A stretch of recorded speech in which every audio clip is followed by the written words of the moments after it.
The airport glowed with warm Christmas Eve lights, but the mood in Terminal 6 was anything but peaceful. Travelers hurried past decorated trees and wreaths, trying to make it home before midnight. In the middle of the festive chaos, one moment froze everything. A pilot in a crisp uniform leaned over a black woman seated near the front of the aircraft and said in a sharp, condescending tone, "Ma'am, you're in the wrong seat. Move to the back. Now." His voice sliced through the hum of boarding passengers. People turned, confused, uneasy, sensing something was off. The woman looked up calmly, her expression unreadable, as if weighing whether to react or simply observe. A flight attendant watching from the galley stiffened, sensing trouble. The pilot's arrogance hung heavy in the air as he pointed toward the rear of the plane, insisting she'll vacate the premium seat. What the pilot didn't know, what he couldn't even imagine, was that the woman he was trying to humiliate didn't just belong in that seat. She owned the plane he was flying. And before this Christmas Eve flight touched the sky, his career would be changed forever. Phones subtly rose as passengers began recording, not realizing they were capturing a moment that would explode across the country. But the story didn't start here. It started hours earlier, with a decision she made to travel like anyone else. Quietly, without announcement, without security or media attention. Amara Johnson, CEO of one of the fastest-growing tech empires in the world, had spent the entire year navigating deals, boardrooms, conferences, and interviews. She was powerful, wealthy, and widely respected, yet she preferred simplicity when she could find it. On Christmas Eve, she chose to fly home using one of her own private jets leased through her aviation, the company to a commercial charter service, so she could travel anonymously and avoid holiday crowds recognizing her. She dressed comfortably in jeans, a soft sweater, hair tied back, blending perfectly with the exhausted holiday travelers around her. When she boarded the aircraft, no one gave her a second glance. She quietly greeted the attendants, found the seat she had chosen, and settled in with a warm smile, happy to finally relax.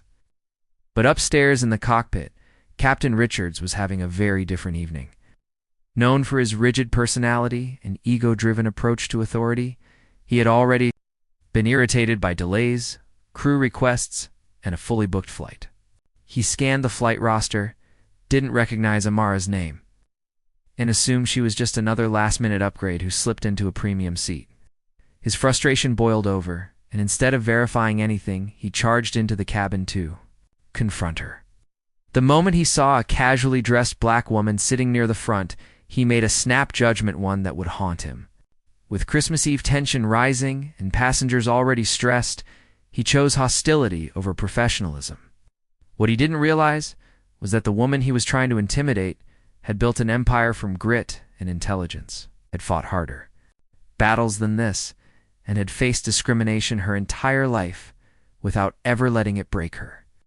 And tonight, of all nights, she wasn't going to let anyone strip her dignity away. Unknown to Captain Richards, the seat she occupied wasn't a privilege, it was a right. The plane itself was hers. And the man trying to remove her was an employee whose job she controlled. The story of how everything unraveled began at this moment, in the glow of Christmas lights, with a confrontation that was about to change everything. The airport was alive with the buzz of Christmas Eve travelers' families carrying gifts. Couples huddled in scarves, children pointing at the giant ornaments hanging above the terminal. Amid all the movement, Amara Johnson walked quietly, blending into the crowd as if she were just another traveler heading home for the holidays she loved. The anonymity, the freedom of being unnoticed. No board meetings, no reporters, just a woman heading home. She checked in with a warm smile and walked toward Gate 42, completely unaware that the night's events would soon erupt into a national conversation about power, respect, and the danger of judging by appearances. Meanwhile, Captain Richards was having a very different day. He'd started his shift, irritated, burdened by delays, and an overbooked holiday schedule. His crew could sense it, the sharp tone, the impatient sighs, the tightening of his jaw. Every minor inconvenience seemed to scrape at his already frayed nerves. As passengers lined up at the gate, Richards reviewed the manifest with a dismissive glance, unaware that one name on the list, one he thought, insignificant, would unravel his long career. The stage was set, a tired, ego-driven pilot and a billionaire CEO traveling silently among strangers. Christmas Eve was about to turn explosive when Amara stepped onto the aircraft. She greeted the flight attendant politely, her tone gentle. Humble, she didn't broadcast who she was. She never felt the need to. The luxury jet she boarded looked like any other chartered aircraft from the outside, but she knew the truth. It belonged to her aviation company, though it was currently leased to a charter service for the season. She found her seat near the front, a window seat she had specifically requested. She slipped off her coat, placed her small bag beneath the seat, and settled in. Grateful for a moment of quiet, around her, passengers shuffled through the aisles, lifting luggage, buckling children, arguing about overhead space. It was normal holiday chaos, but Amara remained calm. She loved people watching, seeing the different stories unfolding around her. Up in the cockpit, Captain Richard's agitation grew. The boarding seemed slow, unorganized, and he was determined to push back on time.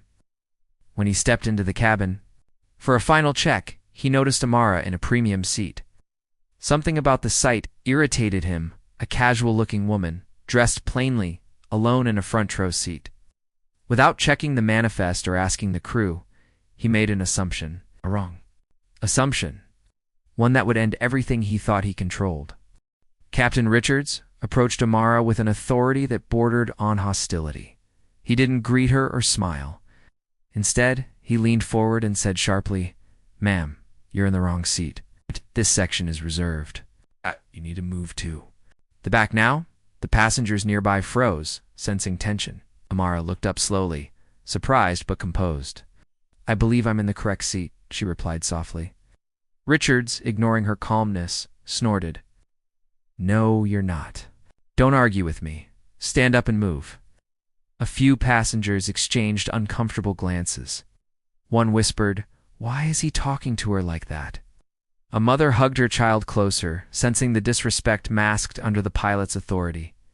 Amara wasn't confrontational. She simply repeated, "I assure you, this is my assigned seat." Her tone was polite but firm. Richard's irritation escalated. He believed she was challenging him publicly. "Listen," he snapped. "I don't know how you got up here, but I'm not playing games on Christmas Eve. Get up or you'll be removed from the flight." The cabin grew silent.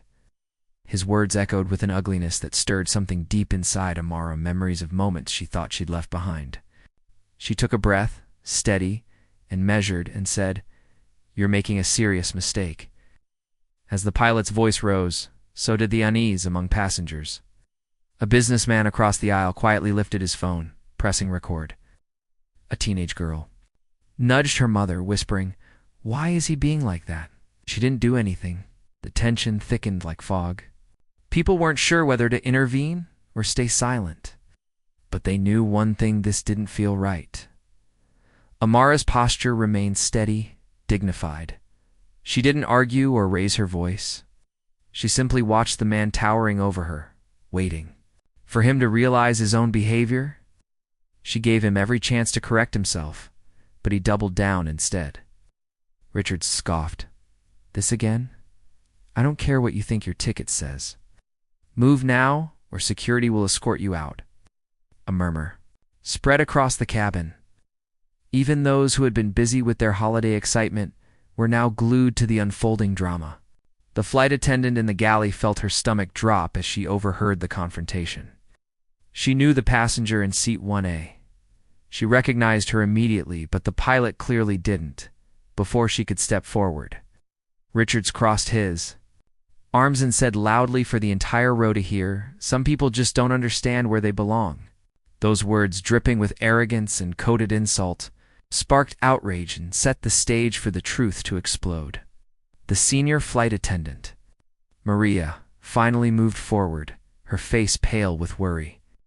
She knew Amara Johnson not personally, but from news features, charity events, and business conferences.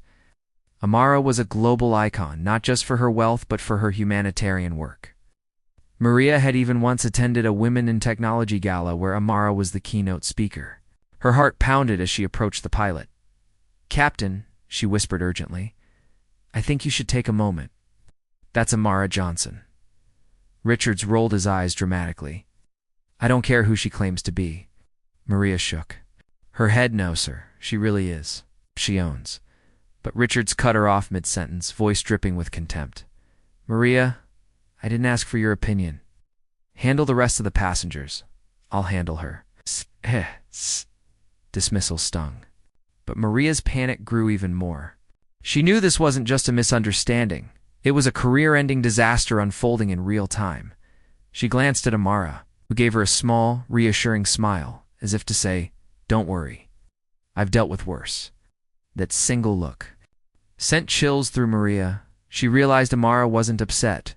She was disappointed, and that was far more powerful. Meanwhile, Richard stepped back, believing he had regained control, completely blind to the truth hovering inches from him. Richards returned with even more aggression, fueled by pride and the mistaken belief that Amara was defying him. This is it, he barked. Either you get up, or security is removing you. The businessman with the phone zoomed in closer, capturing every second. More passengers began recording. It wasn't just about a seat anymore. It was about dignity. It's about respect. About how authority can be abused without hesitation. Amara finally stood. It's not to leave, but to speak clearly. Captain, I am not moving to the back. I am not causing a disturbance. I am sitting in the seat assigned to me. Her voice was calm but carried a quiet authority that made some passengers sit straighter. Richards stepped closer, trying to intimidate her. You don't belong in this section. End of discussion. The entire cabin went silent. A young boy whispered, Mom, why is he being so mean to her? His innocence cut through the tension. Amara heard it. Everyone heard it. Amara met the pilot's eyes and said softly, It's unfortunate that you treat passengers this way, but I'm giving you one chance to reconsider your words before this escalates beyond your control. Richards laughed mockingly. Escalates beyond my control? Impossible. He had no idea how wrong he was. Airport security and a gate manager entered moments later, alerted by the pilot's aggressive request. Richards immediately began speaking over everyone, pointing at Amara. She's refusing to leave the seat. Remove her now. The manager held up a hand, confused. Ma'am, may I see your boarding pass? Amara nodded politely and handed it over. The manager's eyebrows lifted. Everything was in perfect order. Captain, she's in the correct seat, he said slowly. Richards waved him off, still clinging to his pride. It's a mistake. She doesn't belong here. That's when Amara finally chose to reveal what she had hoped the pilot would realize on his own. She pulled out her ID card, not just a boarding pass, not just a corporate badge, but her ownership credentials for the aircraft leasing company. The manager's face drained of color. The flight attendant gasped. Several passengers audibly said, Oh my God. Amara spoke evenly, without anger. Captain Richards, you work for Skylux Aviation? Charter service leasing this aircraft? That company, she paused, is mine. The silence was bone deep. Richard's expression collapsed. He looked around desperately, trying to regain footing. But there was none left. Amara continued, And you just attempted to remove your employer from her own plane. Passengers erupted in whispers, shock and disbelief. The truth had landed hard. The gate manager, trembling slightly, turned to the pilot. Captain, step off the aircraft. Immediately. Richards opened his mouth to argue, but a security officer stepped forward, signaling there was no discussion left. His authority evaporated in front of the same passengers he had tried to impress. As he was escorted out, passengers applauded, some politely, others loudly, thrilled to see justice delivered in real time. Amara remained composed. Maria, the flight attendant, approached with tears in her eyes and whispered, I'm so sorry you experienced that. Amara touched her hand gently. You did nothing wrong. You tried to help. A new pilot arrived within minutes, respectful, professional, aware of the gravity of what had just happened. The passengers were offered upgrades, warm drinks, and holiday treats. The mood shifted from tense to celebratory as the plane finally prepared for takeoff. As the aircraft lifted into the night sky, snowflakes glittering against the windows, the little girl from earlier walked up shyly. "You're amazing," she said softly. Amara smiled warmly and handed her a small holiday gift from her bag. In the quiet hum of the cabin, Amara gazed out the window. She didn't fire the pilot out of revenge. She fired him because dignity matters, respect matters. No one, especially not on Christmas Eve, deserves to be treated as less than human.